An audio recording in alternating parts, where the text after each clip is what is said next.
जैसे कि नाज़रीन आप जानते हैं कि हमारा इंटरव्यू का सिलसिला कई सालों से चल रहा है, जिसमें बहुत अच्छे अच्छे कीमती अपने लाइन के प्रोफेशनल लोग हम मुतारफ़ करवाते हैं। तो मौसीकी हमारी लाइन है और मौसीकी शायरी उसकी एक ब्रांच है, जबकि ये ख़ुद मुकम्मल एक जहां है।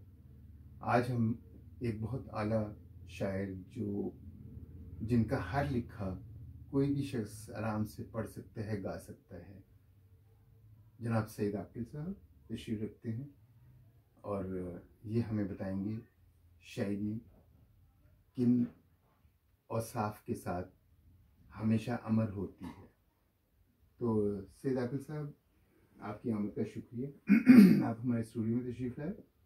ये फरमाइए कि आमद जो है, क्या वो मुकम्मल शक्ल में आती है या वो रफ आती है और आगे से ग्रामर उसका दुरुस्त करती है, या इसका क्या ताल्लुक है?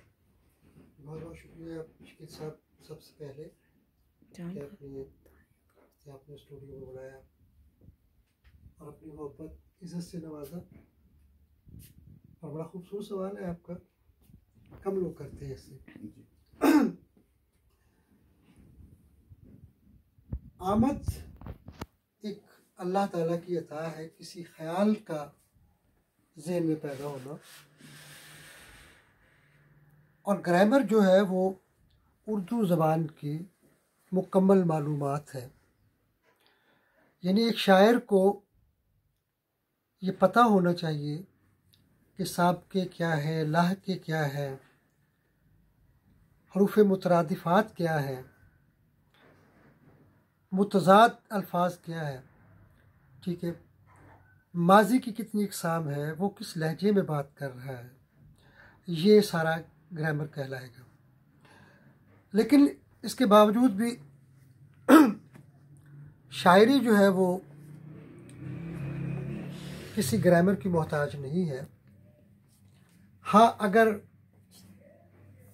शायर पढ़ा लिखा हो और वो इस चीज़ को जानता हो तो ये तो सोने पर सुहागा है।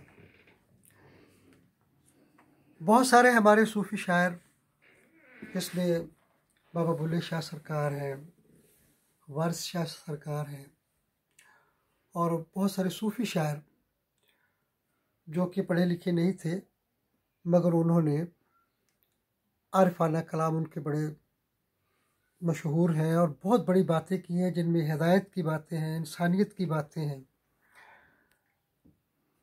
और उसके बाद हम आते हैं उन शायरों की तरफ जो बाकायदा पढ़े लिखे भी थे और शायरी की एक दूसरी यानी कि सिंफ है जिसे हम इल्म अरूज़ कहते हैं, उससे भी वो वाकिफ़ थे और बाकायदा उन्होंने असातिज़ा से इल्म अरूज़ सीखा, जो कि बहूर का इल्म है।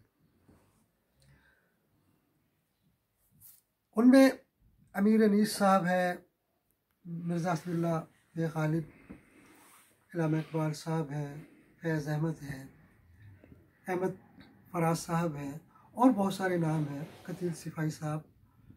मौजूदा दौर में भी बहुत बहुत बड़े असातिज़ा हैं। यहाँ सबके नाम जो है वो मुमकिन नहीं है जो कि इल्म अरूज़ को जानते हैं। इल्म अरूज़ में शायरी कहना यूँ समझ लीजिए कि ये शेर की शरीयत है। आप शरीयत में रहकर, उसके दायरे में रहकर आप शेर कहते हैं। और जो हमारे सूफ़ी शायर बहुत सारे गुजरे हैं, उन्होंने आरफाना बातें तो की हैं, बहुत बहुत बड़ी बातें की हैं, हिदायत की बातें की हैं, मगर उस शायरी को हम बाज़ाब्ता तौर पे शायरी नहीं कह सकते। वो बातें बहुत अच्छी हैं, बातें बहुत बड़ी हैं, इसमें कोई शक नहीं है। अगर हम उनका कलाम अमीर अनीस या इल्लामा इकबाल या दूसरे जो बड़े असातिज़ा गुजरे हैं उनके बराबर में रखेंगे, तो अगर टेक्निकल एतबार से देखा जाए तो फिर असातिज़ा का इनका कलाम बड़ा होगा बहुत। अगर रूहानियत की बात की जाए तो फिर रूहानियत वहाँ बहुत ज़्यादा है, क्योंकि मैंने पहले कहा कि आमद जो है वो ग्रामर की मोहताज नहीं है।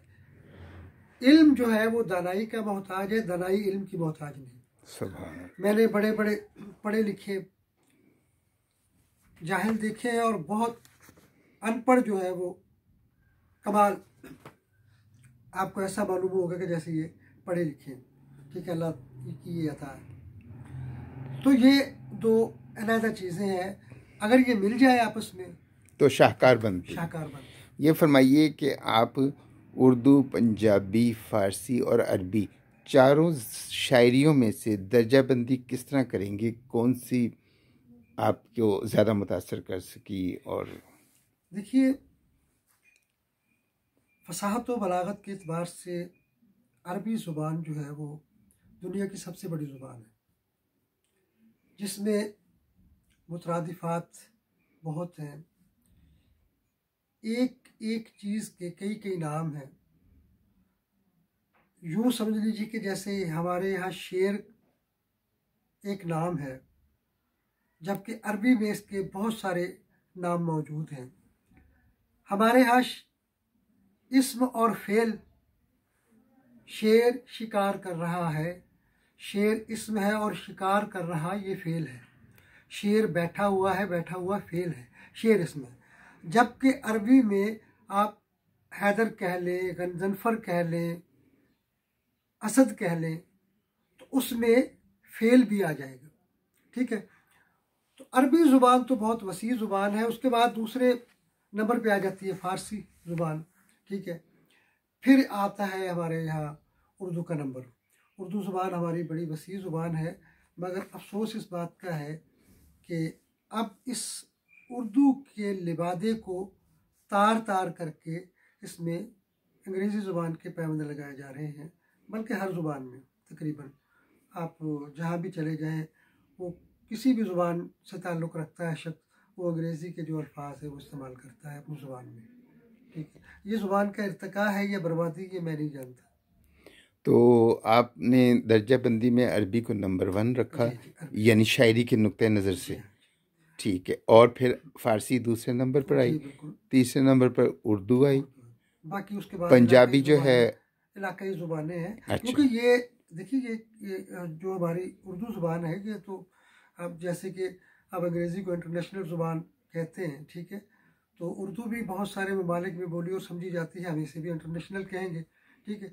बाकी पंजाबी है, सिंधी है, बलोची है, पश्तो है, जो भी ज़ुबानें हैं वो कौमी ज़ुबानें हैं, इलाकाई ज़ुबानें हैं, ठीक है। तो तासीर तो हमें, मेरा ख्याल है पंजाबी में हमारी ज़ुबान में बहुत ही ज़्यादा नहीं है। इसमें तो कोई वो दो राय नहीं है। हर ज़ुबान का अपना एक लबो लहजा है, उसकी अपनी एक मिठास है, उसकी अपनी एक तासीर है। आप मुल्तानी ज़ुबान देख लें, अगर हाँ जी, अगर हम कहें सुनजे दिल वाले बूहे अजय मैं नहीं उठोए, इसको अगर हमने उर्दू या फ़ारसी या अरबी में लेके जाना हो तो तासीर कितनी मुतासर होगी?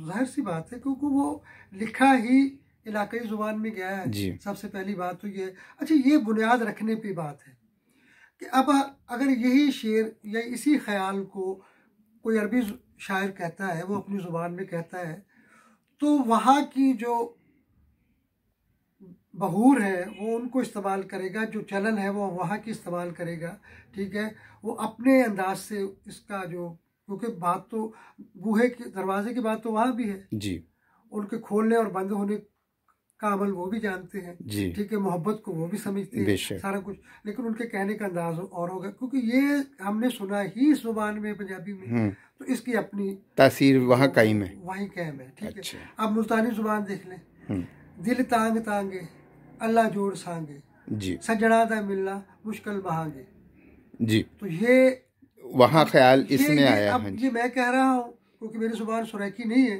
तो जब आप जो सुरैकी बोलने वाला, जो वहाँ का मुल्तान का रहने वाला शख्स है, जब वो इन कलिमात को अदा करेगा तो उसका फिर वो मज़ा कुछ और होगा जी।